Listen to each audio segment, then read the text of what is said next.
Cover tracks.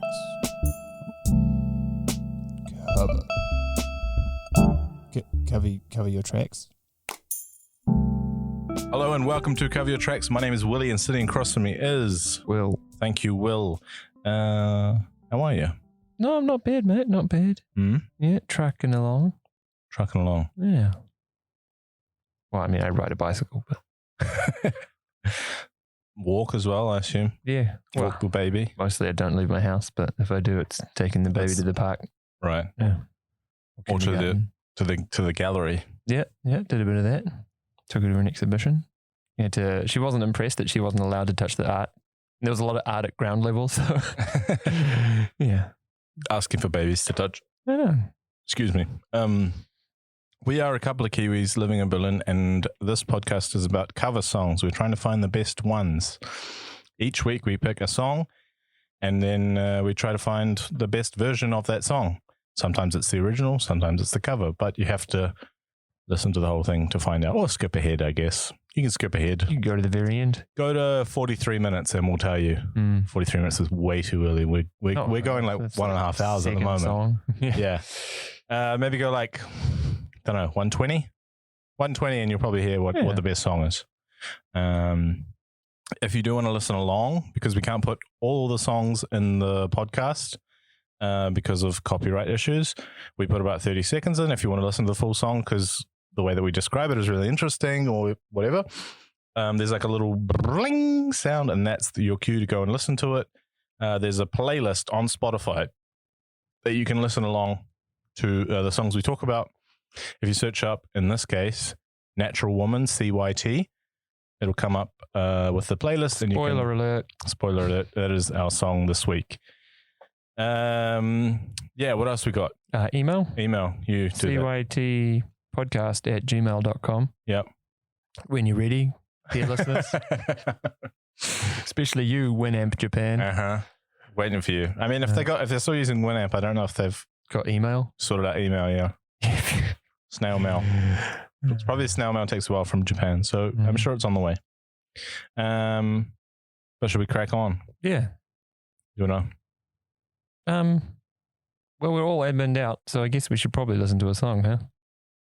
You lead us in. I got the spotties on my laptop to play the songs. You do. So, first, or maybe second, we'll discuss. It's a controversial episode. Lots of controversy. Lots of tosses. Yeah. So big and little.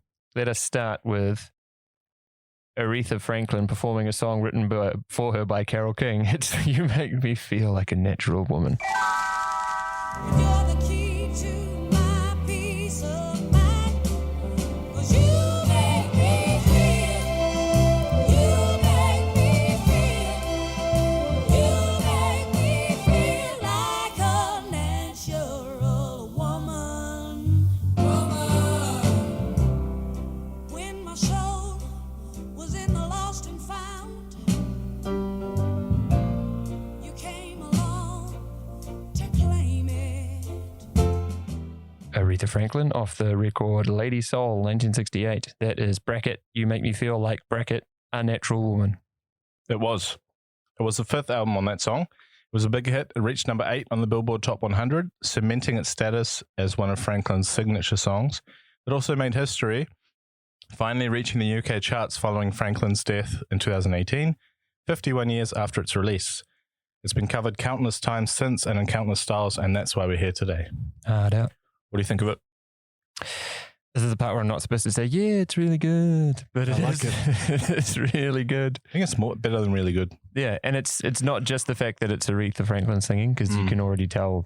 I mean, yeah, okay. I know a song with Aretha Franklin singing on it's going to have a great vocal performance. Yeah. But yeah, the arrangement's really cool. There's lots of really cool little things with the backing vocalists, like the woo, woo, and there's the string stabs. Yeah, strings, bit of brass playing its own do bit. Like it's a really nicely put together arrangement, and it just happens to have fucking an Aretha incredible Franklin voice. on top, one of the greatest of all time. So yeah, works, doesn't it? Actually, just speaking of that, there's a quote from Carole King about Aretha. She said about her voice, fuck, where is it? This is really shit what I'm doing here. She said essentially that that Aretha Franklin's her voice is one of the most expressive vocal instruments of the 20th century. There you go. So, and who's Carole King in relation to this song, Willie? well, Carole King wrote this song Yeah. for Aretha Franklin. But she's obviously like a big artist in her own right, but She was not at the time. not at the time. She was a songwriter Mm-hmm. with her partner, Yeah, Goffin. husband, What was his name? I think they ended up married. Don't know if they were. Yeah.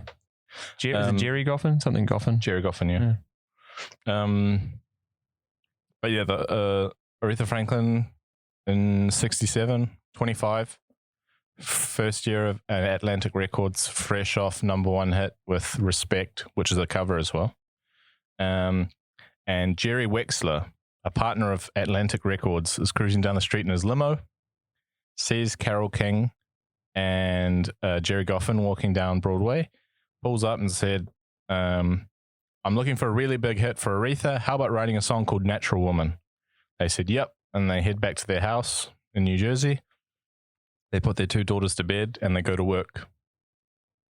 Do you know anything else after that? No, keep going. Well, they write it in one night. That same night? Yep. Fuck it up. They'd already written like a songbook's worth of hits. Carole, the musical genius, like found the chords instantly. Goffin, the lyricist, dreamed up the words. And yeah, next day they whipped up a demo and took it to Wexler, and he absolutely loved it. They wrote and recorded it within 24 hours, which is an amazing achievement, but that doesn't mean anything if Aretha doesn't like it. Mm-hmm. So they go home, don't hear anything for a few days. Wexler goes like, come back to my office. They go in there and he's like, Aretha loves it. They're like, oh, cool. And he's like, yeah, and here it is, presses play. It's like, wait, what? Like, she likes it and she's already recorded it. And apparently when they first heard it, well, when Carole King first heard it, she said in her memoirs, oh my God, okay, I can die now. And then, yeah, as I said earlier, that she said that Aretha Franklin's, her voice is one of the most expressive vocal instruments of the 20th century. Right up there with the bass clarinet. just the whole, not a specific. It's one of my favorite instruments. Bass clarinet, I couldn't pick it out. Maybe if you lined it up with some other instruments, I might be able to, but yeah. What else do we like about the song? Yeah, I mean, for me, it really comes back to the arrangement, because I don't think you need to talk about Aretha's voice, because yeah, we all know. My favorite part is probably the creative use of backing vocalists as like a rhythm, a piece of percussion almost. Like woo is not. It's not. They're not echoing what Aretha's doing, and they're not saying a word. It's actually like a tambourine or something, right? It's percussion. It's really cool. It's also like it. I like the way that it builds before the chorus. How the violins are going, and it like really starts to build, and then like she just blows you away with that you at the start.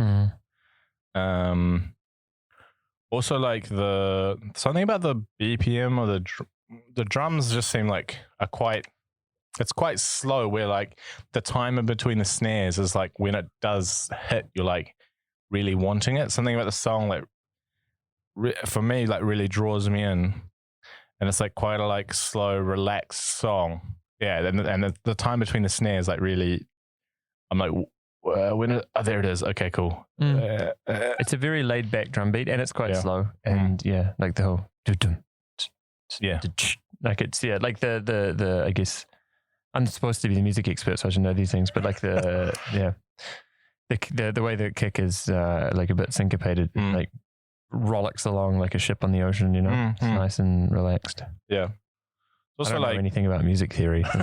My problem is the music. You know more than me. That's all that counts, and probably more than, I don't know. Maybe Japan Winamp is a music genius, but I also really like that. Like everything drops out in the chorus, and then you make me feel like a natural, and then comes back in. Woman. Yeah, 2 verse, 2 chorus. Not too much fanfare. Like there is a bit going on, but it's not like really layered, like over the top. It's what did you say? 2:45? Yeah, it's very short. Under 3 minutes, 2 verse, 2 chorus. Get in, get out. Yeah, exactly. And it's not like everyone's like there's a lot of different things happening, but they don't all play at once. No. You know, there's the string bits and then there's the brass bits, and the brass don't show up that much. They basically just do that. No. It's like their big moment. Yeah, little like accents and really spare and like super tasteful. Yeah. And I mean, again, we've talked about this kind of throughout the show of when you have a vocalist like that, like let them do their thing. And you don't want this big production, this big, right? You just want to, she has the best musical instrument, or most expressive vocal instruments of the 21st century. Like, let her do her thing. MVP? Her vocals. Yeah, I mean, it kind of has to be, right? Yeah. But, I think backups are close, though. Yeah, it's really cool the way they backups are really nice. Arranged it. Yeah. Also the bridge on like the ooh, what you done to me, done to me. I really like that change there. Yeah. And I don't know where is that in the song? I've got the lyrics here. Is it after the second verse? After the second verse, right? Yeah. And then goes into the chorus. So it's kind of like a pre-chorus, but it's also kind of a bridge because it's different. Again, music expert. I don't know the difference between a pre-chorus and a... Is it still a bridge if it doesn't happen after the chorus? I don't know. Email the podcast. It's so weird that it's not in the thing. I don't know. What you done to me, you make me feel so good inside. It's not there. Oh, you mean you're looking at the lyrics? Yeah. I was wondering. Yeah. But the bridge is also really nice. Like a change, nice change. And great song for me. Backup vocals sung by Aretha's sisters, who used to do a lot of backup vocals for her. Cool. Irma and Carolyn. Wrote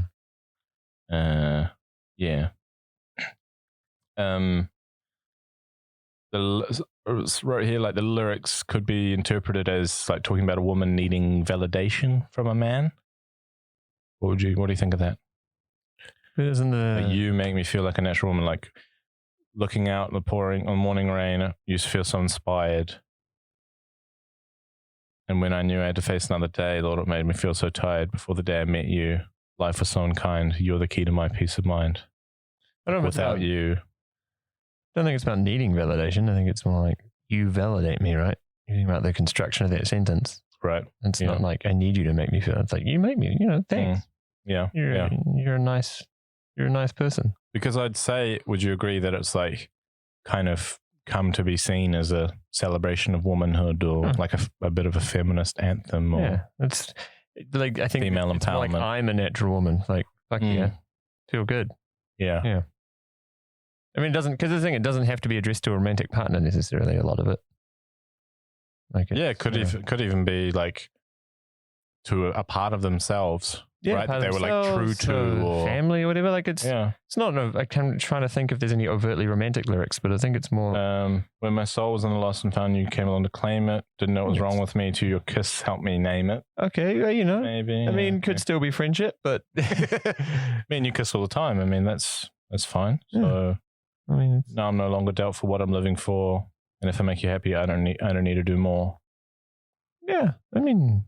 Yeah, okay. I mean, yes, the strong impression is that it is like pretty romantic, but you can interpret things the way you want, and it can be about friendship. It could be about finding your inner conversation with your inner self. Yep. It's art. Once it leaves the artist, it's up to you the way you want to interact with that. It's not about Jerry Goffin writing those lyrics because I didn't kiss Jerry. No, he just wrote the lyrics. Yeah. Yeah, kiss. You can interpret a kiss in many ways. Yeah. I mean, look at, I don't know if you've been to France, dear listeners, but a lot of cheek kissing there. Oh, I thought you were going like a French kiss thing. Oh, wow. I didn't. That's another way to kiss your friends. This guy, Dr. Mike Jones of Liverpool University's Institute of Popular Music, he points out that no one who has listened to Franklin sing it ever imagined that this is a woman who needed validation from anyone, which I think we've just kind of pretty like empowered performance. Yeah. And he reckons the song has been successful due to 3 factors. Firstly, Goffin and King. So some songwriters simply go for the hook and the verses are hit and miss. But Goffin and King songs are very whole and entire. There's an attention to detail maybe lacking from hits by others. Then you have the hook, You Make Me Feel Like a Natural Woman. There was something about it that suggested feminism at a time when second wave feminism was taking shape. And finally, Aretha, who was on a real roll at the time. Her vocal and address transform it into a soul classic. He's not wrong. I don't know if the fact that the song was written by Carole and Jerry is like a point as to why it's successful, because they did more, they did lots of things with it. Right, he's just saying like they kind of write very whole and entire songs as opposed to like, oh, let's just get this verse over and done with so we can get to the chorus that everyone really wants. Because I think those verses are quite nice. Yeah, they're super nice. And the bridge. Good lyrics. Yeah, the bridge. Like, I think it is like a good song. Because, like, sometimes you do listen to songs and you're like, yeah, verse, fuck off. Like, I just want the core. I just, or like, I was reading like, some stuff today researching, and it mentioned a song, and I was like, what's that song? And I listened to it. I was like, no. Chorus came in. Oh, yeah, I know this song. Right. And it's like that. It's exactly that. Like, oh, I don't know these verses, but I know. And you might not know the lyrics to the verses of this song, but like they're good, I think. Like they're catchy still. Yeah. Yeah. And when Aretha died, was it 2018 or was it 2018? Yeah, it was. Yeah. Several artists performed Natural Woman on TV and at her funeral in tribute. But the video then went viral, because this is what happens, right?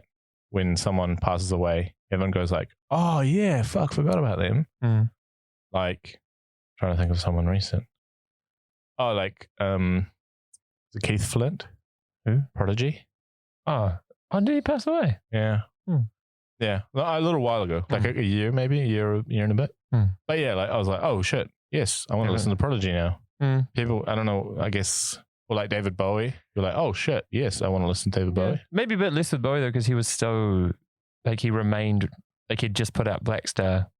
Or well, that was, he passed away, right? But yeah, that like was he was part still of it in as the well. public eye. So he put out Black Star, and if you hadn't listened to it the 3 days before he passed away, you certainly wanted to go listen to it after he passed away. I think that's why I listened to it.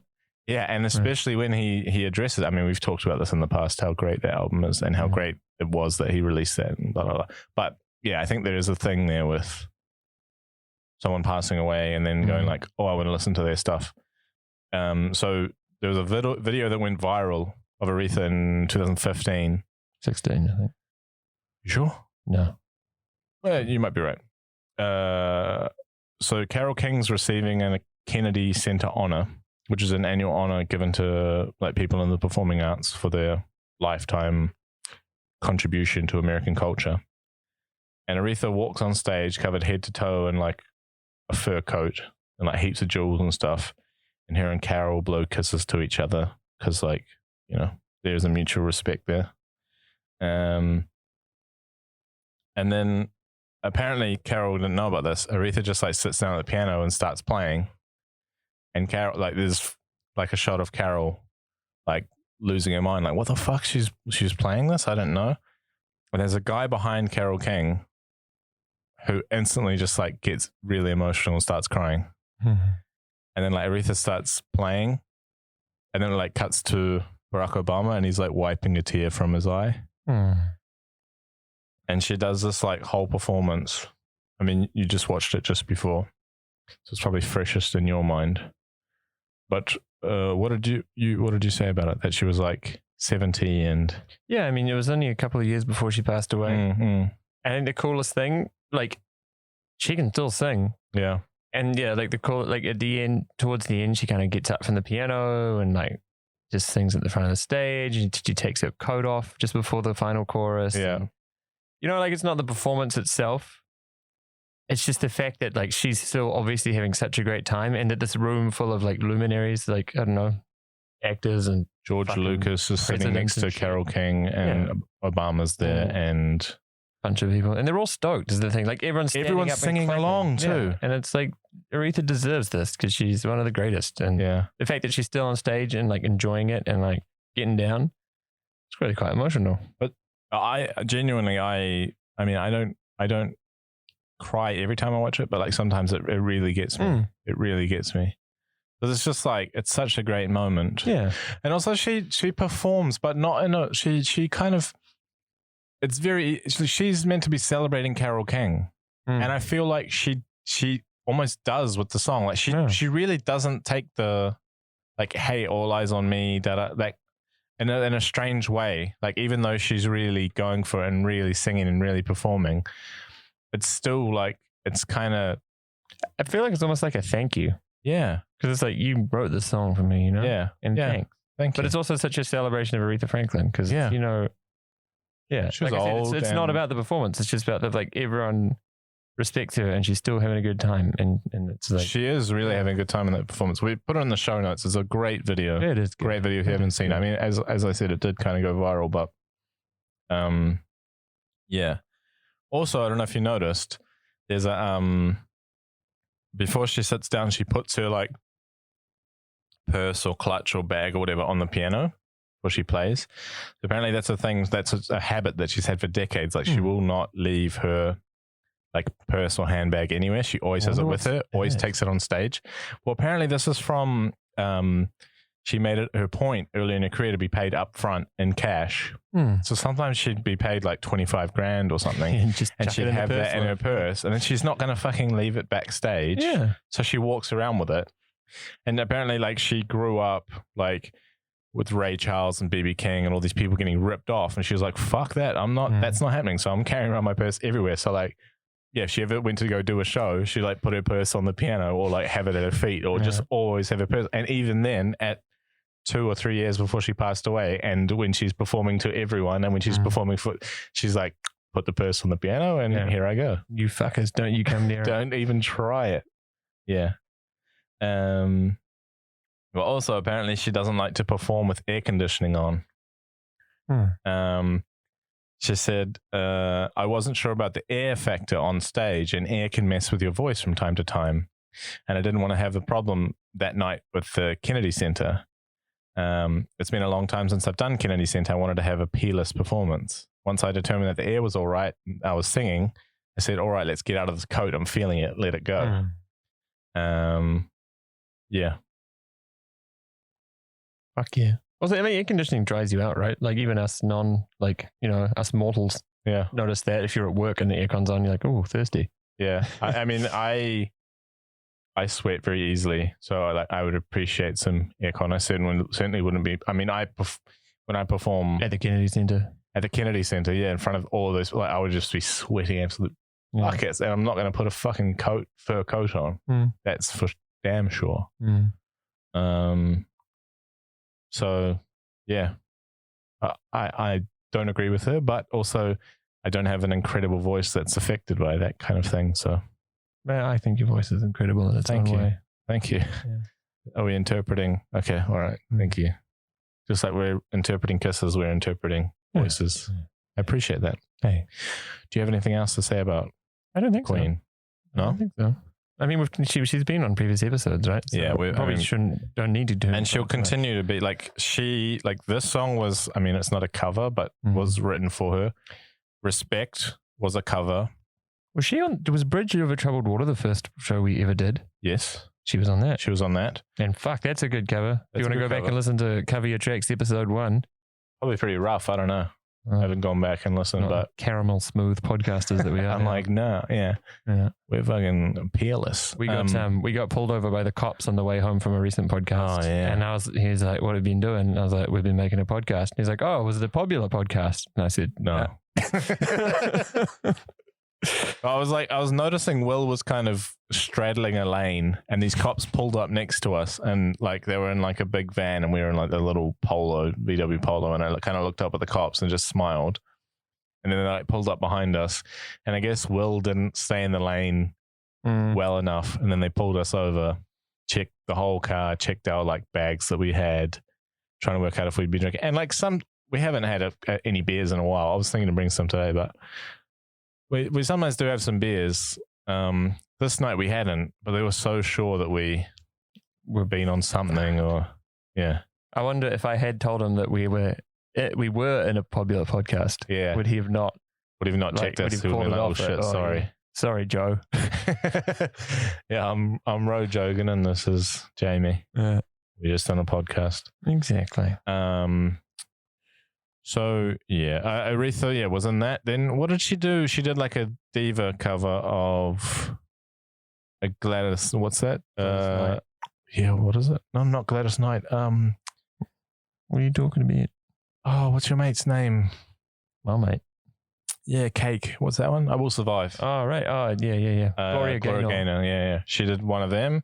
Like she's gonna continue to be all over this podcast. So I mean, yeah, we shouldn't exhaust all of our Aretha chat. So let's move on. Okay. Will, what do we got? Well, the thing is, Carole King and her husband Jerry wrote this song in 1968 for Aretha, and then please tell me it's 1971. 71, yeah. Yeah, 1971, Carole King's second solo record came out, and the last track is the same one that she wrote, but it's her singing it and performing it. So here's Carole King with open bracket, you make me feel like close bracket, a natural woman.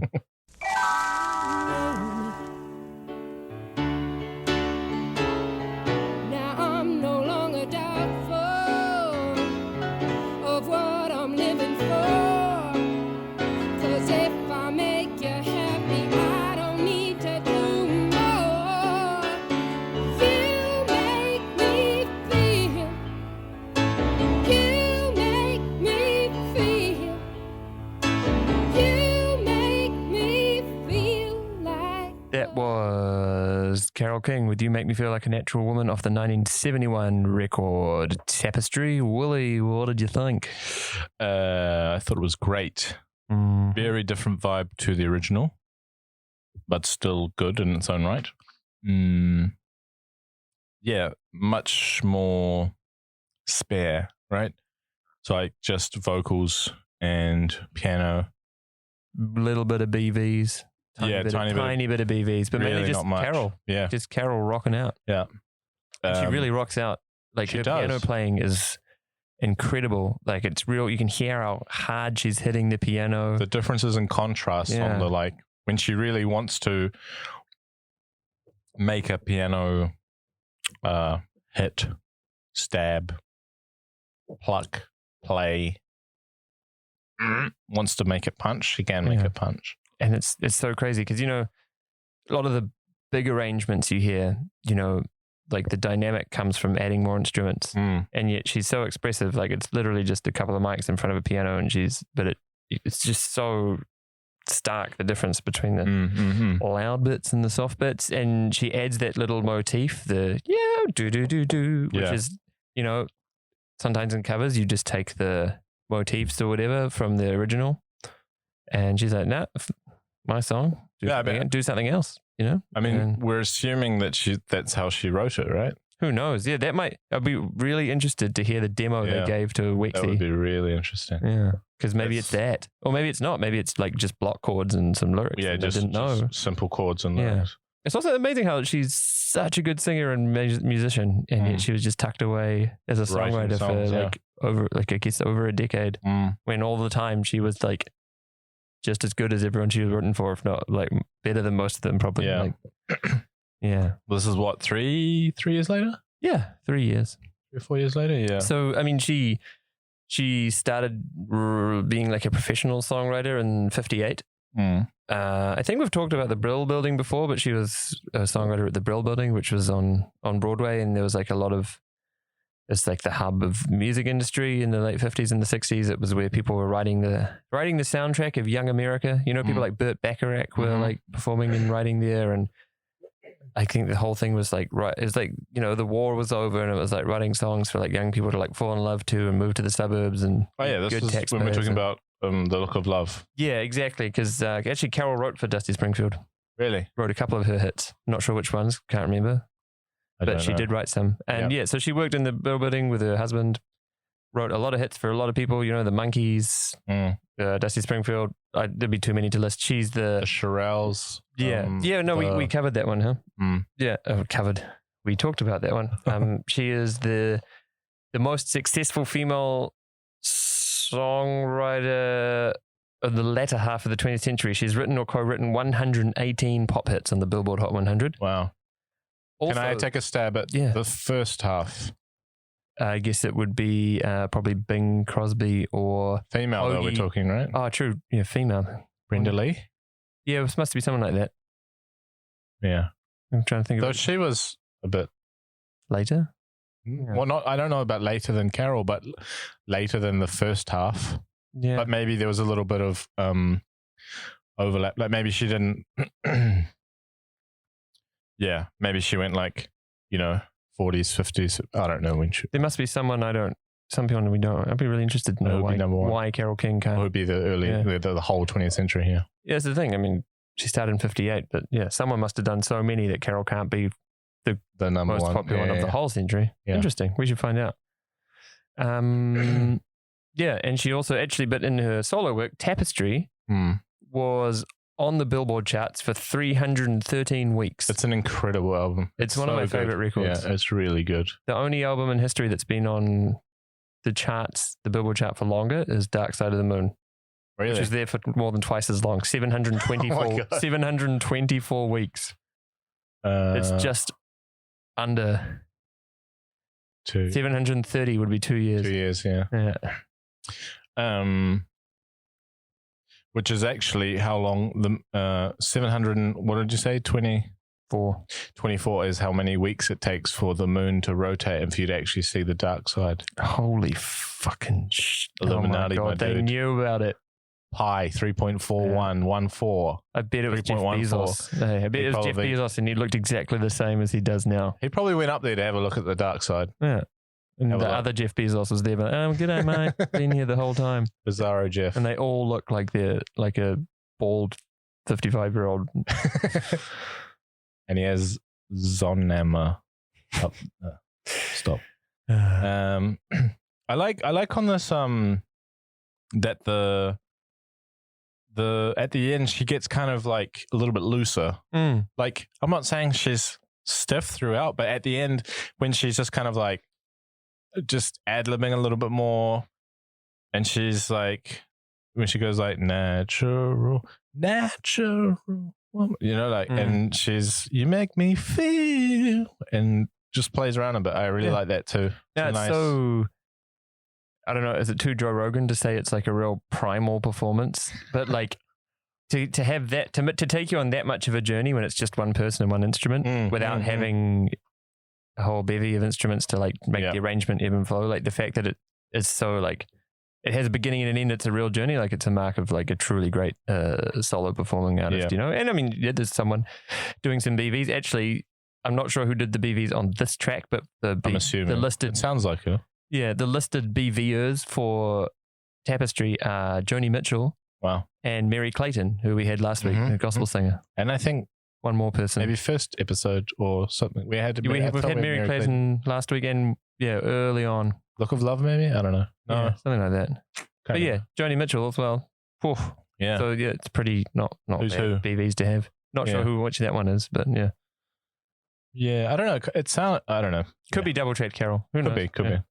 Also, I felt like this version was like, it didn't seem as happy or joyful, but it did seem maybe like a bit more like heartfelt, or it was more honest, but yeah, it wasn't as like celebratory. Nah, which is also interesting. Like, I wonder, who are we talking about? What was last week's song? Along the Watchtower. Yeah, and Bob Dylan was saying about how Jimi Hendrix saw stuff in the song, and he's just like, what the fuck? I wonder if Carole was also like surprised by that, if what she wrote was this, and Aretha comes out with this like empowering, kind of happy song, like celebratory, you know, and she's like, holy shit, like I didn't even think that was this song, you know? No, or did she? Yeah, we don't know what the demo was like. Oh man, to hear that demo, yeah, it would explain so much if it really was just like, I don't know, maybe not even a piano, like maybe it was just like some guitar chords and like, oh, this is probably how it goes. Yeah. Or maybe it was this cover. And Aretha was like, all right, I'll take that exact thing and do it. Yeah. Slightly like more somehow like you can hear the smile Yeah. when Aretha does it. Yeah. Also towards the end, like I'm saying about it being looser and stuff, it is like a nice build. Like it feels like it's like earned it. It kind of builds emotionally and musically where like, I guess maybe that's where this like, it doesn't sound joyful, but it does sound a bit more playful or a bit, you know what I mean? Like, but maybe a bit more emotional. Yeah. But maybe not, I don't know, because it's the other one's emotional too. I don't know. Yeah, not comparatively emotional, but within the song emotional at the end. Yeah. Maybe we just don't have the words. That's different, but also good. Yeah, we should also help people to understand Kiwi English. Like, for example, at the start you said pretty good. Yeah. And I was like, oh, it's better than pretty good. It's quite good. Pretty good in New Zealand means like... excellent. Yeah. And like not bad is exceeds expectations. Not bad is like pretty good. It's also pretty good. But not New Zealand pretty good. Like everyone else is pretty good. Yeah. And then average is bad. Average is just fucking awful. Just stop. Yeah, that's average. So catch up. What else you got about Carole? I mean, the interesting thing for me is that, like she was a professional songwriter for a long time. Apparently, I haven't listened to it, but she did a record before Tapestry, which was called Writer, which I guess is playing on the fact that she was a songwriter trying to go solo or whatever. Right. Apparently, it didn't do well. And then she did Tapestry, which, massive hit. Why is that? Maybe Writer just didn't have the bangers, you know? Like you think about Tapestry, it's not just this song. It's like Too Late. And the other ones. You've got a friend. That's fucking good. You've Got a Friend is really I feel good. the Earth Move is a really cool one. Will You Love Me Tomorrow? That's a great one. Like the whole record is great. You know, like so you think it's just tunes? I can't think of one I don't like on it. To be honest, like I'm a real ADD music listener. I often can't listen to more than 2 songs in a row off a record because I find not a lot of people in any sort of music that make records that really start to finish listens. Cohesive and like albums that every song is worth listening to. Yeah. There's so many records. You know, like a lot of my favorite artists make records where like often there's like 2 or 3 songs you love and the rest you're like, whoa. Which is fine. It's hard to do 10 good songs at once. I've never done it. But Tapestry is one of those records I really can just leave it on. It's just all good. Yeah. And so you think just like the tunes just shine through? Like I guess we would have to listen to Writer to see what went wrong. Maybe we could figure it out. But I think Tapestry is. When was that from, Dinner? Let me have a look. Well, what, 2 years, 69 or something? Yeah, it can't have been that. 70. So literally 70. the year before. Okay. Yeah. She just suddenly could like really write tunes for herself. Maybe she wasn't as into. Maybe it took a while to get used to being a performer rather than always being in the back room. And it's like that's the thing. It's not as if it was like 10 years later and suddenly like that was the sound or people understood it more. It's like 1 year later. Yeah, I think she just wrote a really fucking good record. Maybe it's just better. Yeah, you know, not everyone has all their albums. You know, some people only make one good record and. Maybe she was like keeping songs. Yeah. You know, maybe on the first one she was like, still writing. One. Yeah. And then this time she was like, all right, every song I write, I'm keeping myself. I don't know. Yeah. Yeah.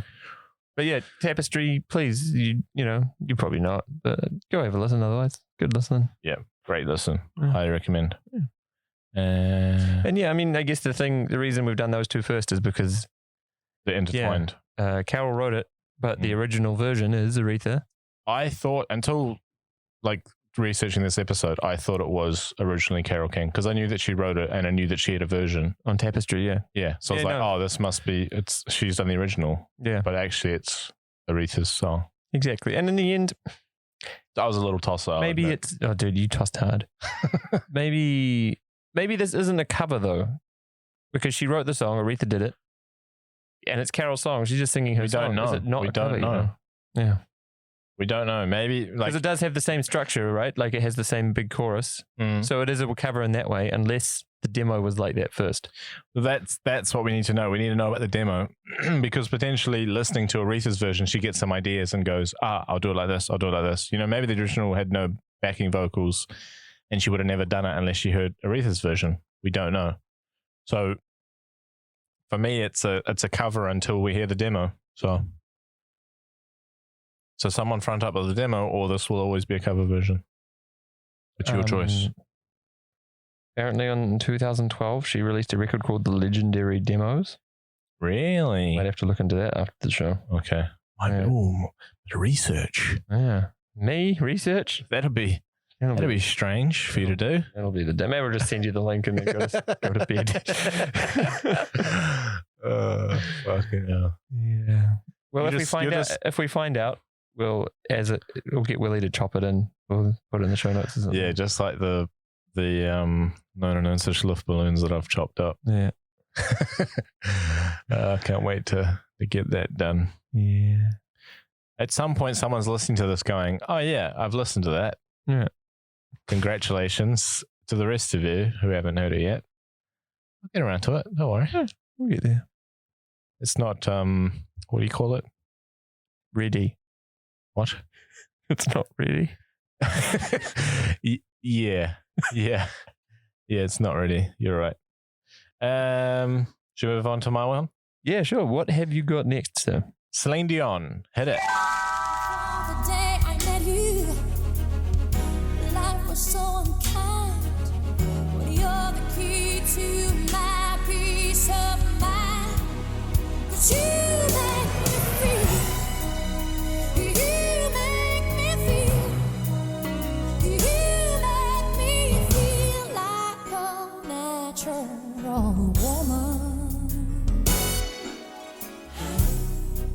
When my soul was in the lost and found. It was the 8th song on Celine Dion's 1996 album, Falling Into You. What did you think, Will?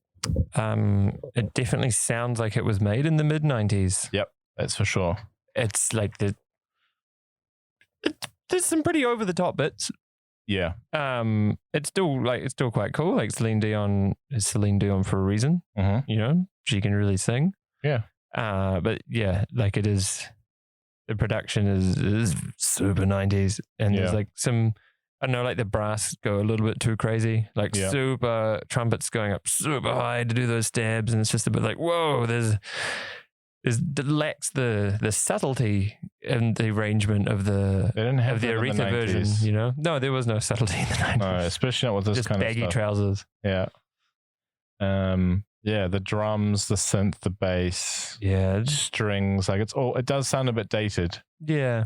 And like the way Celine Dion sings, there's like a 90s-ness to her. Yeah. The way she says stuff and the way she uses tones. Like, it's not like she's a bad singer. She's a fucking amazing singer. And it's just, I don't know, maybe it's too hard for us having grown up in the 90s to like be objective about it. But it's just, I hear it, I'm like, whoa. Yeah. We're talking about like Will was saying when we were listening that there was no like meat on the bone of the voice.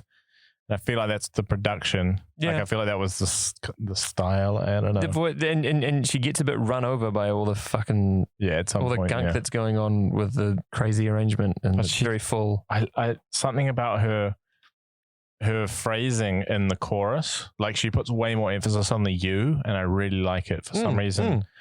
I'm really into it. I'd like to hear Celine Dion cover it now or in the mid 2010s, like safely get some good distance between you and the 90s. Yeah. And you know, I don't know what her stuff is like now. If she's I don't know what she does, but like if even it was be cool to hear her do it more stripped back like Carole. Yeah. Or like a more true, even though we always talk about how the best covers are the ones that like veer away from the original but keeps in things, but even like a more straight up Aretha Franklin version, just like anything but that 90s backing band, I think would be really interesting. And yeah. This, like, you know how we talk about, the bossa nova cover, the punk cover. This is like the 90s soft diva cover. Yeah, what is it? That's soft pop. Yeah. Soft pop, like, yeah. Like Academy Awards. Yeah, I mean, I really like it. I was trying to work out whether to put in this, or there's a cover by, and it's going to be it's in the show notes. It's going to be in the honorable mentions. The cover by Maceo Parker. I think it's pronounced Maceo. Big sax player, used to play with James Brown and Funkadelic and all these big bands. And I couldn't work out which one. And I thought the Maceo version was like maybe kind of closer to. So I think what we struggled with this episode is like so many of the covers are just straight up Aretha Franklin. Yeah, it was really hard actually. Like quite big names that just like don't do anything with it. Yeah, it's like all the right down to like the instruments are playing the same lines. Yeah. Yeah, it's just a lot of kind of boring shit. Yeah. Yeah. And this is like, I would say, not too different to the original, but it's been passed through a 90s filter. Yeah. Which like you might be like, oh well, that's pretty boring. Like, because Maceo Parker version is like really instrumentally interesting, like the sax and stuff, and it's quite cool. But I mean, this version it did really well, like sales wise, and like because they didn't know it was the 90s. They were living it. Yeah, I mean, yeah. The thing that I struggle with sometimes with these, with making these playlists and choosing the covers and stuff is like, sometimes you have some big names covering it and you're just like, should I be putting big name? Or like, you know, I just felt like this week we had heaps of little abstract, like obscure covers that like, who, what? And then I just felt like, I just have to put Celine Dion in here. Even though like, you know, she might be a bit of a meme, or like maybe her cover isn't like too different, but I do feel like it sounds like Celine Dion covering, you know? No, I doubt. Which is, I think, admirable in a way. Yeah. And she's great. She does have a really good voice, even though she might get like memed on. Or like she doesn't get memed on. You just like think of her as like cheesy, right? But she's actually good. Yeah, no, absolutely. Yeah. Also like I watched some like interviews with her on like late night TV, and she's really funny. She's like got a weird sense of humor because she's like Quebecois, right? So like English isn't her first language. So I do feel like kind of, even though English is like perfect, there is still something like, you know, a different way of thinking, or a different way of phrasing things, or a different way of, that just makes like language something. is how you see the world. Yeah. And it just like, do you know when you hear like Björk talk about something and you're just like, what? Like, how do you, like, maybe not even like, how do you see that? Just like, why are you phrasing it? Why would you? And I do feel like people who don't speak, whose English is their second language, they have this like almost like more poetic way of saying things that, yeah. And I think Celine Dion kind of has that a little bit. Anyway, she grew up in a huge family. She's the youngest of 14. Christ. And at the age of 5, she had her first public appearance at her brother Michel's wedding. At age 12, she wrote and recorded her first song, and her brother just looked on the back of an album and sent the record to this music manager guy, René Angelil, I think. René Angelil. And René was moved to tears by her voice and decided to make her a star. So in 1981, he mortgaged his home to fund her first record, La Voix du Bon Dieu. And she told him a little bit after that, like after they'd done that and it was going all right, she saw Michael Jackson. She's like, I want to be that. I want to be a star. I want to be like worldwide superstar. Da, da. And he's like, okay. He believed in her and he's like, all right, but we have to like change a bit for you to be marketed worldwide. So like took her out of the spotlight for a bit. She went and got dental surgery to improve her appearance. and she was sent to school to You work. can't be famous without perfect teeth. No, you just can't. That's why. I mean, I don't know about yours. What are you working with over there? Not that great, to be honest. I got like little rat fangs. And My bottom ones are all. You look all right. You got some like the Sharpies on the bottom. Oh yeah, no, I got some fangs. Yeah, mine are no good. Anyway, so yeah, work on her teeth and then go teach her English, and then within 10 years, like from then, she was an English-speaking worldwide superstar. She released her biggest album, Falling Into You, which was and still is her best-selling album, and it's one of the best-selling albums in history. Over 32 million copies worldwide. It topped the charts and got to number 1 in the US, Canada, United Kingdom, France, Australia, many more. It won a Grammy for Album of the Year, Best Pop Album. Celine Dion also performed live at those Grammys. The album is on the Rock and Roll Hall of Fame's Definitive 200 list. It was certified diamond, multi-platinum, platinum, and gold around the world. Dion is the best-selling Canadian recording artist in history. Even more than Bryan Adams. Yes. Fuck me. Yes. My mate. Your mate.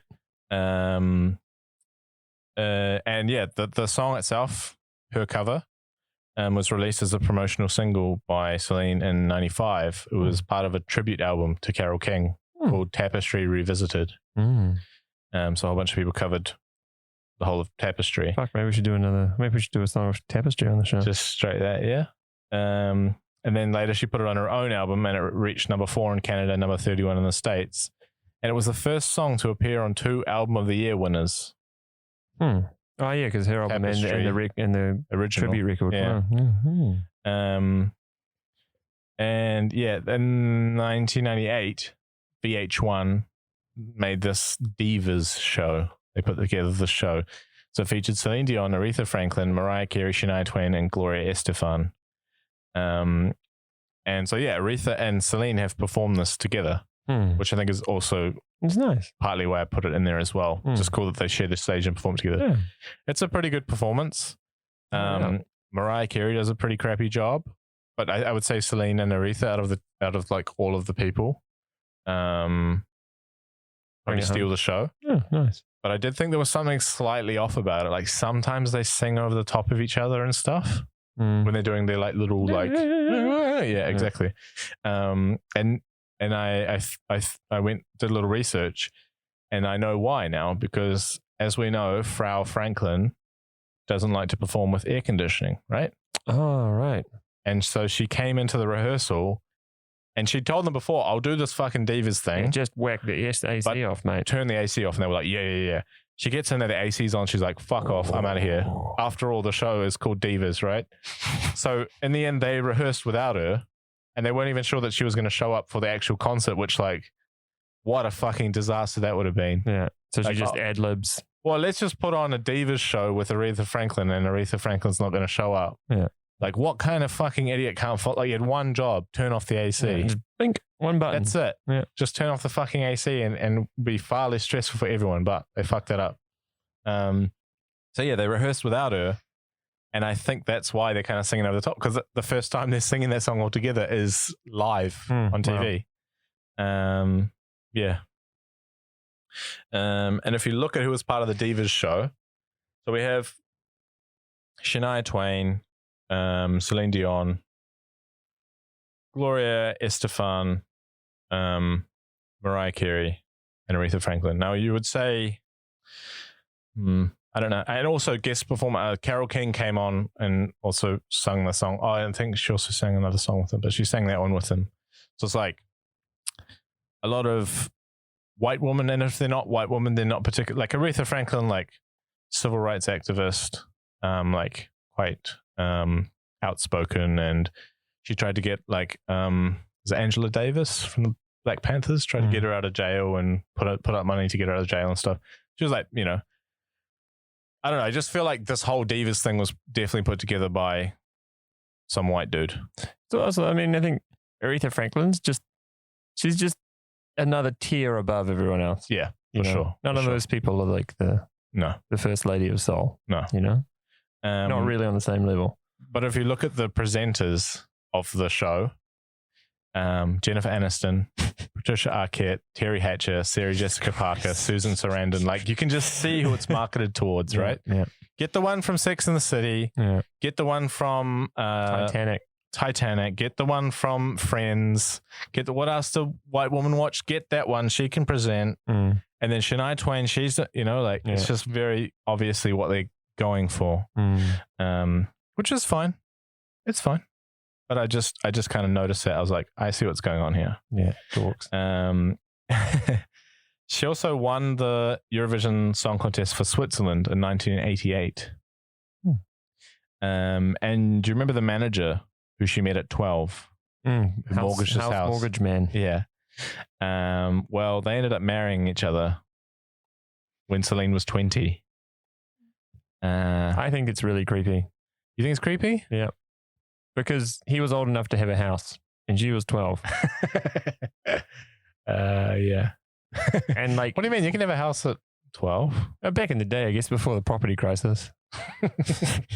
But houses are not attached at all to age. No. Because you're going to go home to New Zealand at the end of the year and not own a house. Yeah. Be in my 30s and destitute. Exactly. Yeah. Whereas like when you're younger, probably in your 30s, right? Like, I have a strong suspicion that house mortgage man would have been in his 20s or 30s or even 40s. Potentially. I don't know what his age was. Should have researched that. But he was already married, or he had an earlier marriage. Even worse. Well, I don't know if he was married at the time when they, whatever, but he had been married before, and his eldest son. Son? When do you say eldest? When do you say oldest? That's my eldest. That's my old. He's my. Just say both, can't you? I think colloquially we say. Yeah, you can say eldest, both, but there's probably a rule that we're fucking with. I don't know how to speak. Anyway, his son is older than the son's stepmom, Celine Dion. Creepy, right? That's kind of weird. And then last thing, My Heart Will Go On. She didn't want to sing it. Really? It's probably the most popular song, right? From Titanic. She didn't want to sing it. She did a song for a movie earlier. It went really good, and she's like, I think we're pushing our luck. Like, we got one hit with the movie songs. Let's not do another. No more movie songs. Yeah. And who is this Leonardo DiCaprio talk? Kate Winslet. What? And then her, I don't know if he was husband at the time. Wait, I don't know when they married, but her manager was like, no, come on, do a demo. And the demo is actually, she did in one take. And that's the performance. That's the recording. That is. Oh, really? They took the. Yeah. Oh. Wow. The demo's a real recording, so she never sang the song again, except for probably doing it at the Super Bowl 3 million times live. Yeah. It can't be 3 million times, considering Bob Dylan had done All on the Watchtower, like what, 2,500 or something. But I mean, it must be close. Yeah, that's Celine Dion. Fuck yeah. Actually, pretty interesting, weird, potentially creepy little life she had. Yeah. Yes. I'm a bit grossed out by her manager. Apparently they had like a really great relationship. Maybe they did, but I mean, you just got to wonder, what was he doing when she was 12? Like, maybe he wasn't like a abusive person or anything, but he was still must have been fucking grooming her in some way, you know? At what age is he like attracted to her, or you know what I mean? She wasn't able to make informed decisions for a very long time, and by then he'd already weaseled his way in and mortgaged his house a few times and made her a billionaire. Oh my god! I don't know. I think you're a greaseball manager. I mean, take that. Yeah. What a sneaky guy going in there and mortgaging his house. That's so creepy. Oh, don't you hate when guys approach you at the bar and then mortgage their house and try to support you in being a star? I mean, it might have been creepy. I don't mean to. I think we don't know, Will. You can't be throwing around. You're not throwing around accusations. I did. I told him. I just said I think he's a greaseball. Okay. Yeah. And that's not really. Okay. All right. What's your song? This is Keiko Lee with "You Make Me Feel Like a Natural Woman." Close bracket. Before the day I met you, life was so unkind, but you're the key to my peace of mind, 'cause you make me feel, you make me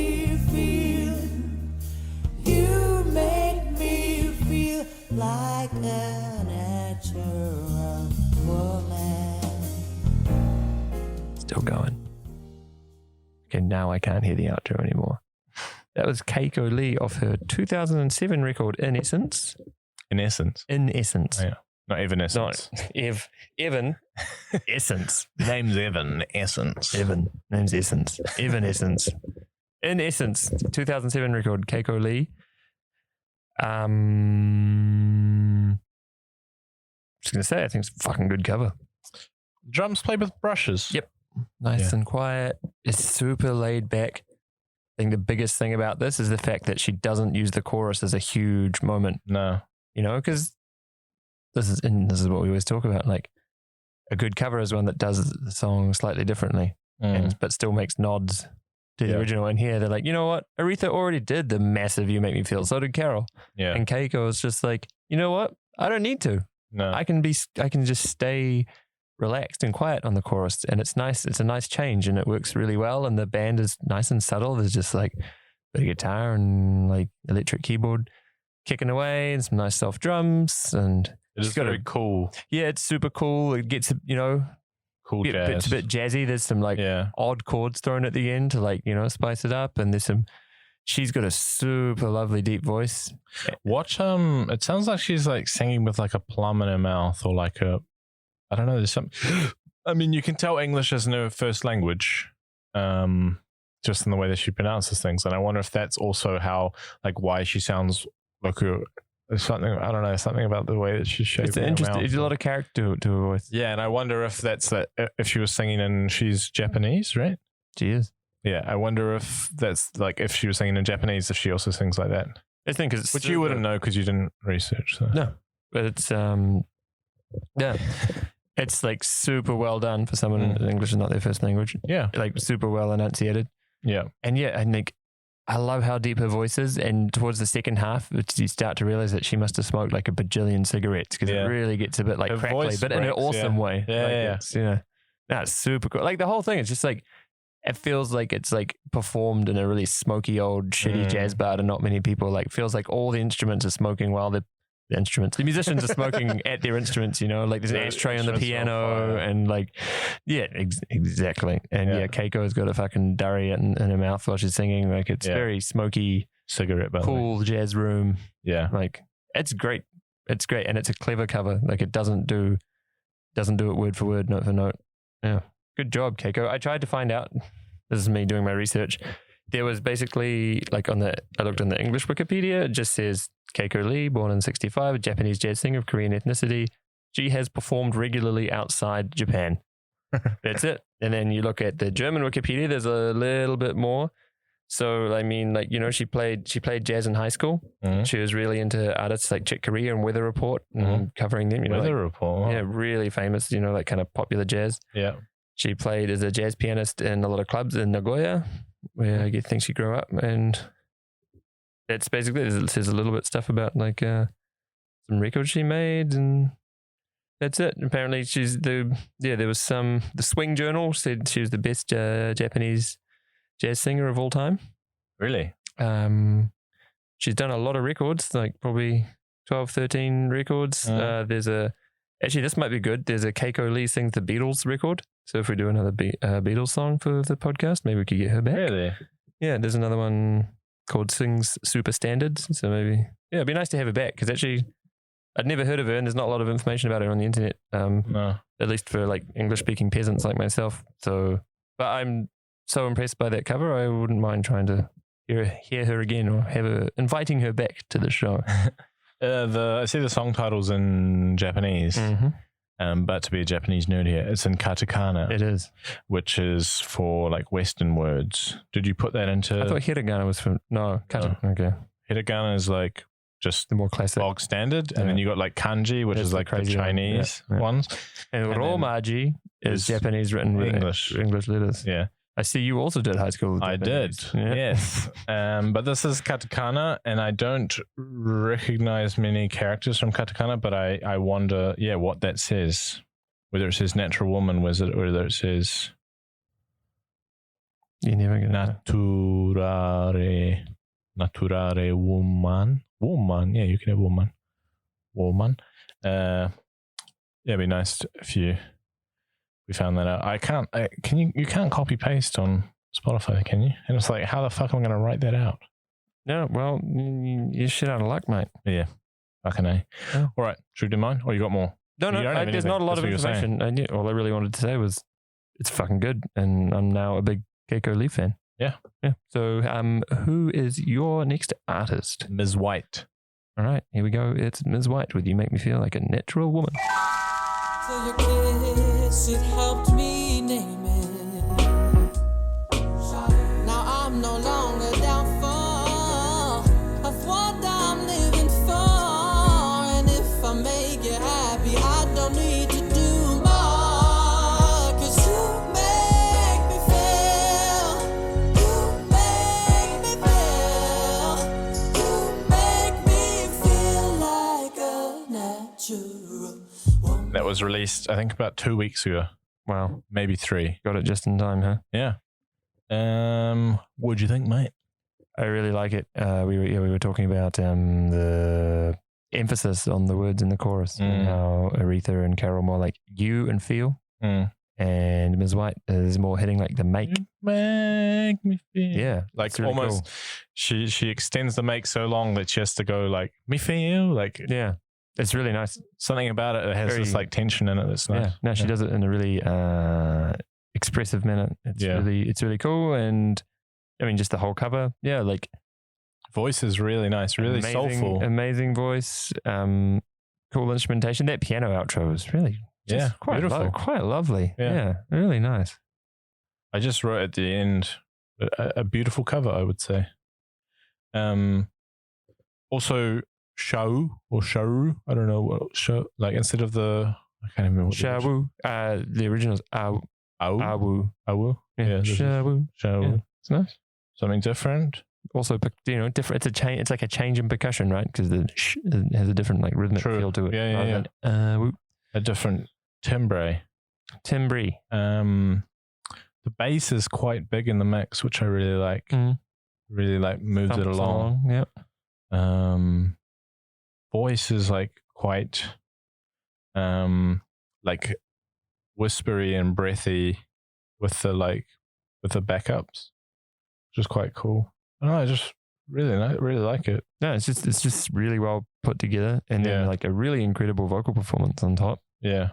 It's a damn good cover. We talk a lot, well, I do anyway, like a lot about like building up to something, and that one's really interesting. And like, I mean, it does obviously build up kind of within the verse to the chorus, but then like at the end, it's kind of like this, crescendo, and everything just kind of drops out at the end of like the last chorus. And then it's just piano and vocals. And then obviously the vocal finish, and there's just saying this piano outro. Piano out. Oh, man. Something really nice about it. Yeah, it's super. Nice. Like the end of a film. Yeah. It's really quite beautiful. Really nice layers, and yeah. You want to know about Ms. White? Please tell. So, Ms. White, real name Mattie White, got a small keyboard from her aunt when she was 5. She said, I was a weirdo who would come home and play piano for 4 hours a day just because it was fun, then do my homework. Rather than drinking or doing drugs, I was always playing keyboard and stuff like that. Ms. White is a trans artist, and she began recording in 2016-17 before she had transitioned. And she released her EP, Jade, and it paid homage to Amy Jade Winehouse. And Amy was apparently one of the first women that Ms. White drew femininity from. And really liked her kind of no fucks attitude. And since then, Ms. White has found like what she's doing is more important than she thought it was, or expected it to be. So it was, she said about this EP, like it was recorded before I transitioned and I sound so different. Everything about it, I just don't connect to it at all. But people responded so well to it. And I realized that if I were a young queer artist and I could see someone going through the motions, starting with Jade and going through, her next album was called Marina, and then going to whatever she does next, which is like, I don't think she's put out an album or an EP since. She's released these 2 singles, which are both covers. I forget what the other cover is. Maybe we can have it on the show. Maybe we can. If you, I can't remember what it is. Anyway, yeah. So yeah, she thought it was really interesting to or really important to she's like transitioning throughout her musical career, right? So that's be important for another queer artist to be able to see that and be like, okay, cool, that's someone I can look up to. And yeah, her music like used to be like a release from the stresses of everyday life, and now it's kind of a half personal, half public diary of a transition. And she didn't know that she would find herself in the position of reading fan mail from trans people she both knew and didn't know about her visibility in the musical sphere, and was surprised that she would receive so much recognition just for trying to put forth an image of a trans person that is as normalized as possible. So she said that's her goal, to help trans people not feel like they need to conform to what society is telling trans people they need to do. And she also prioritizes how she's perceived by the public eye. Like she's constantly curating her image as part of her artistry. And if she didn't do that, then she'd be gone, which she wouldn't want, because nobody knows what to do with trans artists, or trans people rather. So yeah, I thought that was like really cool that like she kind of has a bit of a mission, or like something that she's kind of doing. Not that she is doing it for that, but it has kind of developed into that. And yeah, I'll put in the show notes her EP Jade, and you can kind of like some of the songs kind of talk about this kind of stuff. And yeah, it's just really interesting, even just to hear her voice like throughout her transition. Yeah, really nice, really interesting. Her progression as a human, as a musician, like there's all these different layers to this like transition, and it's interesting to listen to. And you made a really good point on the right here. Do you remember? Oh yeah, no, I think I was thinking that it's a really cool. Don't know if she did it on purpose, but it's a really cool song to choose. Yeah, given like the empowering nature of it, and yeah, like I am a natural woman. It's really cool. Yeah, it's a great song. Yeah, for her, and it makes perfect sense. And it's nice to hear a trans person sing that, and yeah, it's really cool.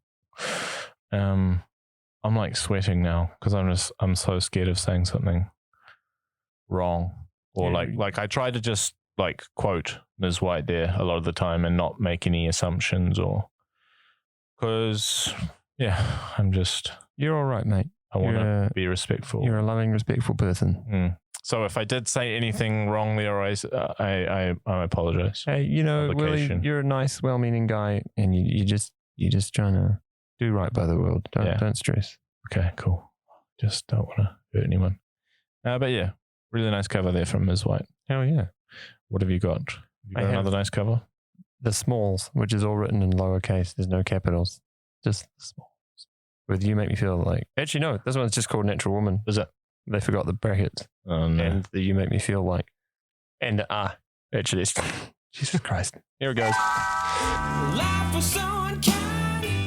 You're the key to my peace of mind. You make me feel. You make me feel. You make me feel like a natural woman. And when my soul was in the lost and found, you came along. That was the Smalls from My Dear Little Angle. It's a 1999 record. I'll get my headphones on. Come on, mate, catch up. My nice little angle.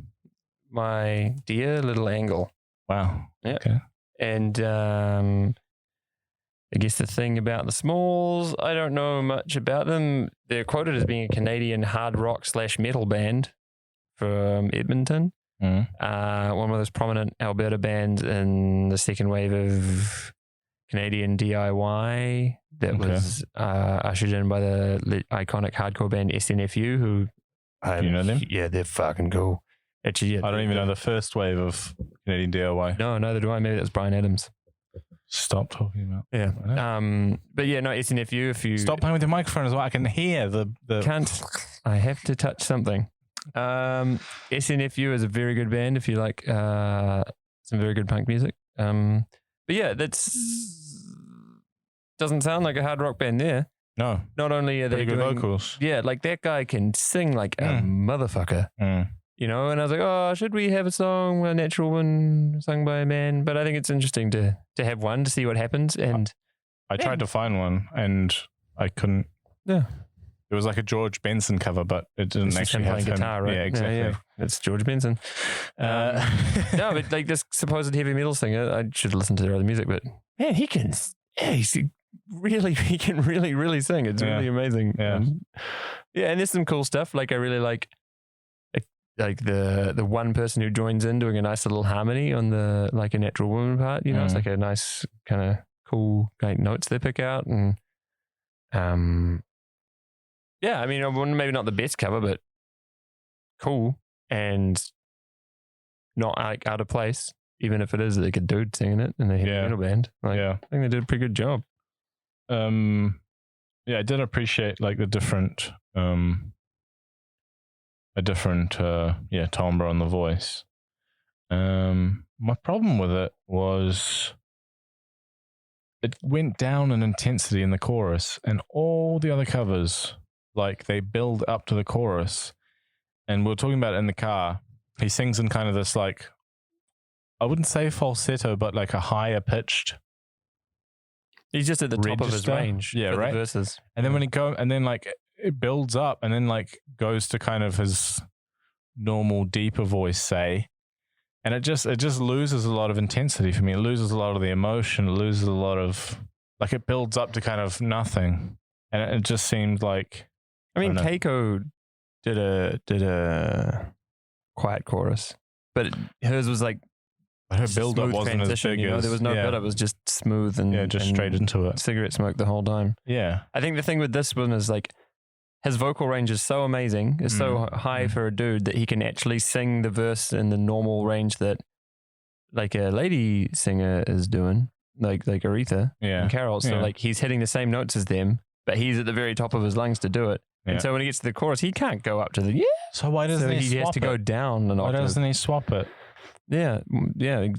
I guess he just, I don't know. I would. I mean, most of the time the chorus is where you really want to punch it home, right? And it just seemed like it lost a little bit of energy. And surely you would, if given the chance, if you were to put energy into either, you put it into the chorus. And if, I don't know. Yeah. I think he should have swapped it and done, if he's going to do it like that. Like, Do you want to email him? Yeah, I'll email him. I'll ask. I've got a database of second wave DIY Canadian. I'll look on there for it. I do get your point. Like it is a little bit anticlimactic because you know the Aretha and Carole version so well, right? And you're like, and you're like, oh no, sorry guys, I have to go down. But I mean, it's too high. That's a cover, right? Like, that's the nature of what they're doing. Is the people who are going to listen to it are going to know this song, and they're going to have expectations, and they're going to have. And I guess one of my expectations was in the chorus, you go, you move up a bit. Or like Keiko Lee, like you don't just build up to nothing to go down, right? So if you're going to build up, like deliver on the build up. And there's like some Hammond organ that comes in towards the end, right? Like no, just in the choruses. Oh, really? I think in every chorus. Okay. But it's still like it thickens it up, but it's still like you definitely notice the drop off from him singing in this amazing, really high chest voice, then having to go down like an octave to hit the chorus, but. Yeah, I like. Yeah, we start talking about like the meta game of like covers, right? And like what makes a good cover, and like I probably what gets them 50% towards it being their own cover is the fact that it's a male singing, right? So like you already be like, okay, that's in a different style, right? But then. Yeah, I don't know. Like there is, like I think the There's guitar in it? Is there guitar in it? There's It's like kind of guitar stabby type things. Yeah. You're right, am I keeping you up? No. Just a wee yawn. Just a wee yawn. Daddy's tired. Yeah. Okay, yeah. I mean, yeah, that's all I've got to say on this small. Yeah. Like I thought it was good and it was interesting. It was novel. It'd be probably real fun live if you're at a heavy metal concert and there's all these like dudes in black t-shirts and like everyone's pissed and they're doing some, I don't know, shredding. And then all of a sudden you do Natural Woman. It'll be heaps of fun. Yeah. Yeah. Sure, the second wave DIY scene would be into it. Hey, I'm sure they were.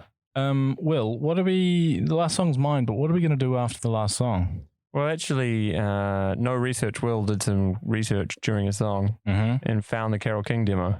Wow. Yeah. So stay tuned for that. Yeah. So we will be chatting about that after this song. This one. After we listen to the song and then analyze the song. It's Anita Kerr. Let's have it. Life was young and you were the key to my peace of mind. 'Cause you make me feel, you make me feel like a natural woman. Whoa. When my soul was in the lost and found, oh, you came along. That was Anita Kerr, the third song on her 1967 album All You Need Is Love, which is a cover album. Wait, 1967? Wasn't it 1968 when? I think the actual... 1967. You're right. Hold on. But I think the single came out in 67 and the album must came be. out in 68. Because that record I'm streaming what on is it? Spotify is 1968. Lady Soul, right? Yeah. Yeah, but I think the single came out in 67. Okay. Makes sense. But I mean, that's pretty nuts then, within months, right? No, hard out. Really, yeah, I mean, we always talk about this, right? It used to be the real thing, like a hit. Let's cover the hit. Let's cover the hit, yeah. Get it out there quickly. We'll get some, extra juice by osmosis. Yeah. Yeah, quite, like straight into it, like the original, like no real intro really. Quite a breathy vocal performance. She's got a really cool voice. Yeah, like quite a bit of reverb. I said it reminds me of The Look of Love, like that kind of Close era. to the microphone. Yeah, The close to the microphone voice. And the BVs are like right from the start, whereas like in other versions, maybe like just on the chorus or it comes in later as like an added element. This is like right from the start. And there's a lot of cool BVs going on. There's like a real bass dude under there somewhere. Yeah. You can hear him chiming in. And they go back to the awoo as well. Yeah. And they do like doo-doo-doos as well. And there's like quite a lot of horns. Yeah, it's called the brass. I mean, firstly, I said during the break, the cool thing about I think this show is that like I think every cover has decided to do something different with the backing vocals. It's been like the thing that you change. Yeah. And yeah, Anita Kerr's backing vocalist did some really cool things we hadn't heard before. And yeah, brass. So the brass kept the brass line, the do do do do bit, but then they had a bit more, like another line after that, and there was way more. There was some like tubery sousaphone things doing some real deep like oompa stuff, and no, it was cool. It was a bit different. There's quite a lot going on with like all the different. So a lot of horn players and a lot of BV-ists. The BVs are the Anita Kerr singers. Oh right, Yeah, okay. it was like her own little like thing they put together. So she's a 3-time Grammy winner, and she was the vocal embodiment of the Nashville sound, which dominated country music throughout the mid-50s and 60s. And along with her, with the Jordanaires, her group, and the Anita Kerr singers, they were the backing vocal unit of choice at the time. Yeah, the Jordanaires, Patsy Cline, Elvis. Yeah, Jim Reeves. Just beautiful. Yeah. At their peak in the early 60s, it's estimated they were on 1/4 of all of the records coming out of Nashville. Not surprised, yeah. So yeah, the Anita Kerr singers were like big. She was 4 years old when she started playing classical piano. Good God. And by the age of 9, she played pipe organ every morning at church. Wow. At the 1966 Grammys, the Anita Kerr singers beat out the Beatles' Help for the award of Best Vocal Performance with the album We Dig Mancini. Right. Talking about Henry Mancini, of course. Who wrote The Baby Elephant Walk, among other things. Pink Panther. Yep. There's a really good Pink Panther, like a vocal Pink Panther cover that they do on We Dig Mancini. I'll put it in the show notes. I got one too. Yeah, see, look, we got one too. Yeah, we make our own cover. And in 1969, they released an album called The Anita Kerr Singers Reflect on the Hits of Burt Bacharach and Hal David. So this is what I'm saying. The Brill Building. This is what I'm saying. It's all connected. It's all connected. Jeff Bezos was it's there. It's the Brilluminati. Yeah. Hey, have you been saving that up? I have not. It just How came long? Swear to God, it just came. 2 weeks? What? Swear to God. 3 weeks? I didn't actually see the Brill thing until I was saying more that it sounded like The Look of Love to me. And that's why I was saying, oh, that's where I'm. Yeah. I don't even put together the Brill thing. And you just went, Brill building. And then I just, in my head, Brilluminati. All right. See, Swear to God. This is why you're here, to be funny. I like it. I'm here for funny and conspiracy theories. And when those cross over, it's good. Bezos was there and he looked exactly the same. He's got a time machine. She moved to Switzerland in 1970. Or a prime machine. And relaunched the Anita Kerr Singers with UK talent. And she got to conduct the Royal Philharmonic Orchestra for a Christmas album she wrote. And now, weirdly, also, do you remember in, 1988? Do I remember 1988? Do you remember 1988? Do you remember it? No. You weren't born, were you? No. Yeah. In 1988, what's her name? Celine Dion performed and won Eurovision for Switzerland. Yeah. Yeah. And remember, Kerr moved to Switzerland in 1970. Guess what she did in 1985? The Eurovision? She did Eurovision. She performed her own composition of Piano Piano, I don't know the song, for the Swiss entry of the 1985 Eurovision Song Contest in Gothenburg, Sweden. Now, if that isn't Brilluminati, yeah, we've got 2 artists this week in the playlist. Not only that, both performed for Switzerland at Eurovision. There is something there. Eurovision's meant to be like each country sending an entertainer. What the hell is Switzerland doing cheating so hard? What the hell is Switzerland doing with entertainers? Why is Switzerland so rich? Jeff Bezos. Why is Australia in Eurovision? Because it's the same as Europe. Why is Israel in the Eurovision? Wow, they really just extended everywhere, huh?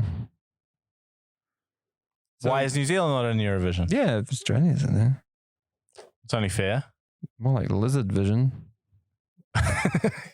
What? Lizard people. Oh, right. Illuminati. Okay. Brilluminati. Burt Bacharach. If I had a pet lizard, I'd probably call him Burt Bacharach. It's a pretty lizardy name. I don't want to insult Burt Bacharach. I love him. I'm just going to go back to picking on Jeff Bezos, if that's all right. What happened to Clapton? He's nothing. I actually saw, there was something I was meant to write down about Clapton in here. Maybe I missed it on my notes.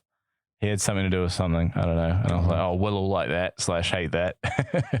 But I forgot it. So let's just hate him in our heads. Shall we listen to this demo? Yeah, then? all right. So Anita Kerr, great cover. Loved it. Yep, big into it. Now Thanks, we're going to have, off the album The Legendary Demos, released in 2012, a bunch of the old demos Carole King made of hits that were, I guess, mostly made by other people. Here we have You Make Me Feel Like a Natural Woman /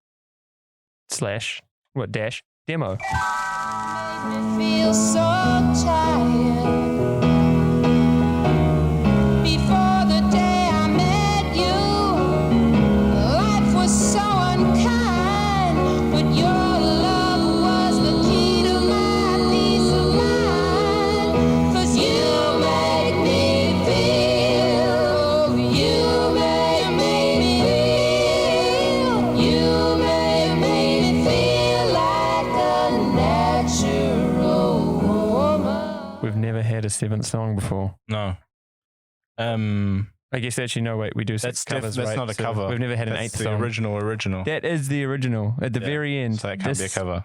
Everything is a cover of that. Yeah. And actually, it's really interesting because you can hear Carole King's own version from Tapestry in it, but it's not the same. Yeah. It's probably recorded on the night they wrote it. Yeah. So it sounds very fresh, especially in the bridge. It sounds like they don't know where the bridge is going. no. It's not the bridge that you get in by the time Aretha's done it. Yeah. Oh, it's fucking fascinating. It's really, like it. Did you say it on air or when we were like just listening to it? You feel privileged or like you feel like we're found something?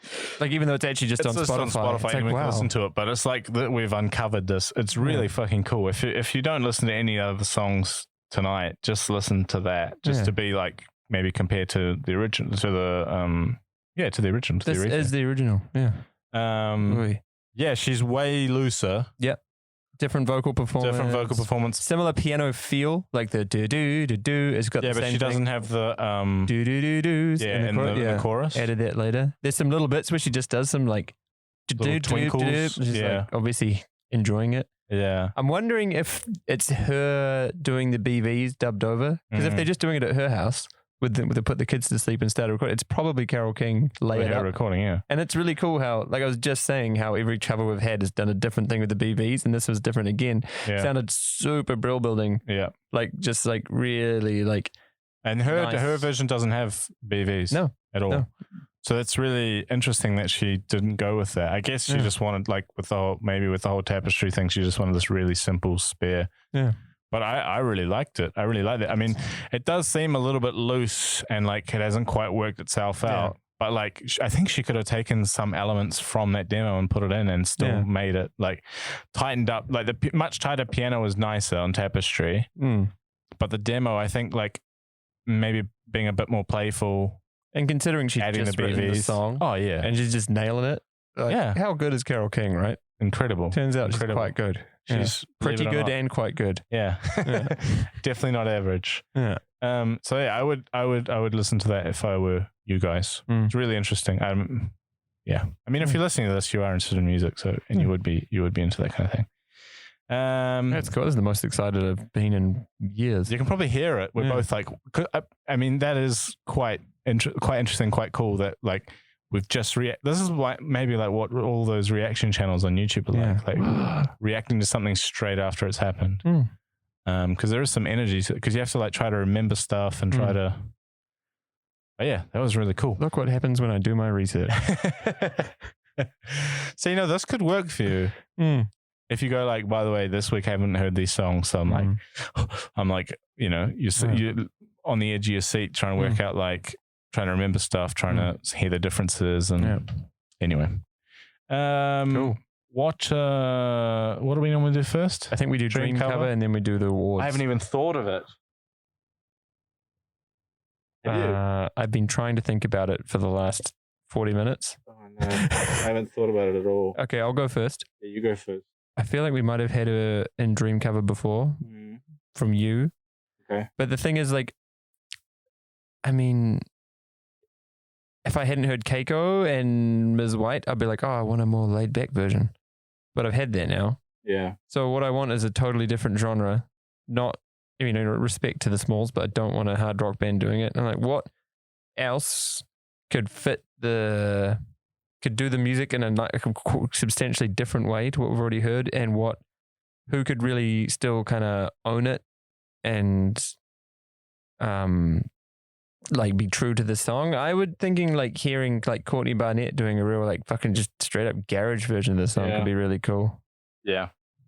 I'm into that. I can't. Yep. I can't think. I mean, do you want me to pick two? You'll get one. Well, I mean, who is?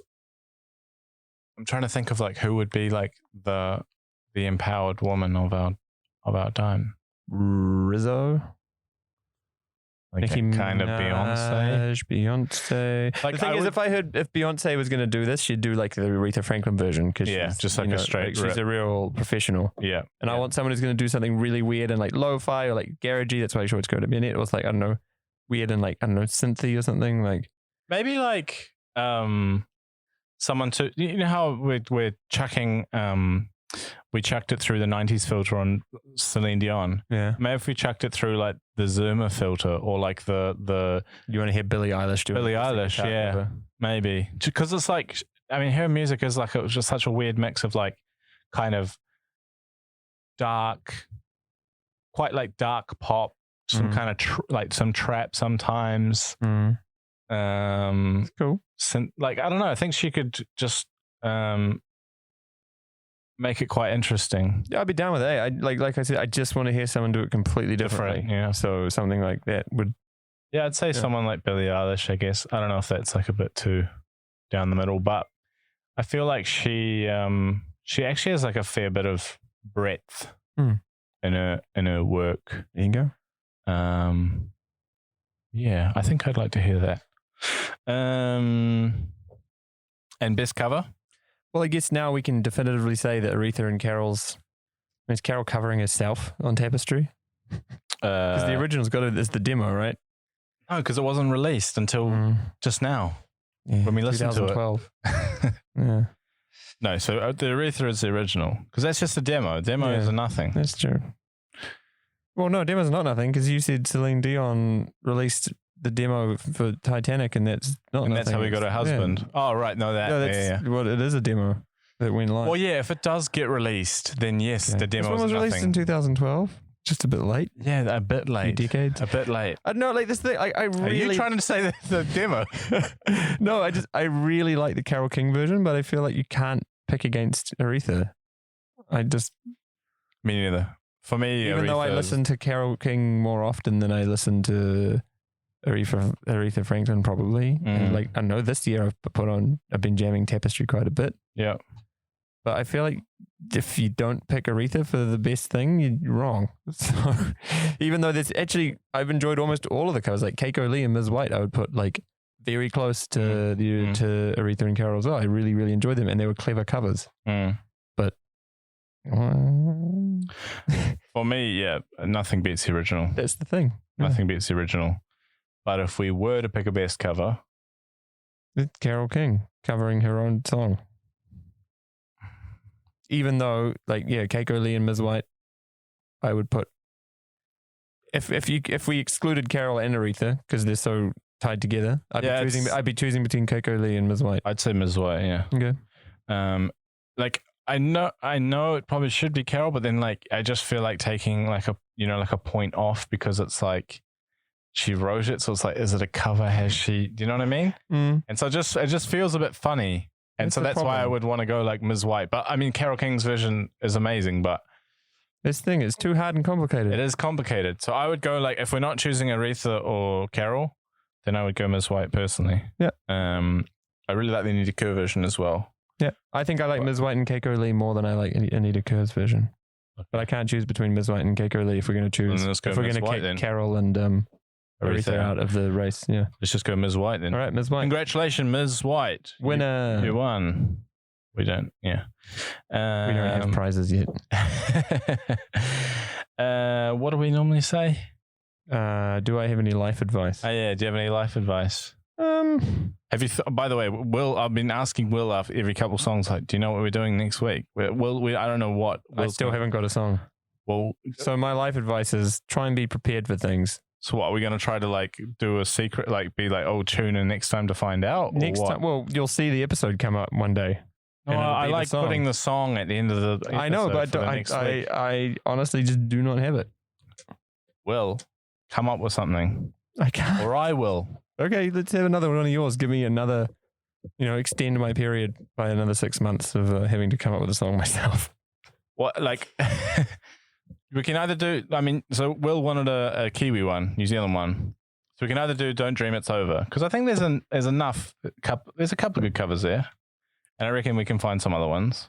I don't think it's too bad, Don't Dream It's Over. Or the other one I would say would be Always On My Mind. That's a good song too. Yeah. Oh, fuck it.